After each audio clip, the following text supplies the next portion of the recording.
শাওন যেই ধরনের কাজ করে সে তো গালি ডিজার্ভ করে, এই জুতা ডিজার্ভ করে।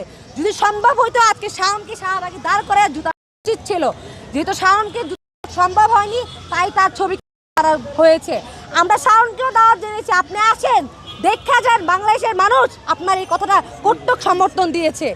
তাই শাওনের মতন যারা আছে, যারা ভাবে এখনো আস্তে আস্তে সব কথাবার্তার মাধ্যমে জুলাইকে কটাক্ষ করবে এবং হাসিনাকে বাংলাদেশে প্রতিষ্ঠা করবে, তারা দেখেন দেশের মানুষ এখনো ঘুমায় নাই, আপনাদের গালে জুতা দিতে এখনো তারা প্রস্তুত।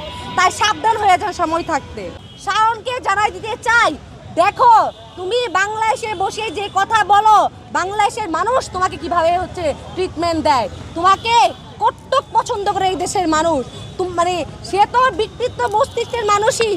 আমি বলতে চাই শাওনের তো দুটা ছেলে আছে, তাদের উচিত তাদের মায়ের এই মানসিক অবস্থার চিকিৎসা করা।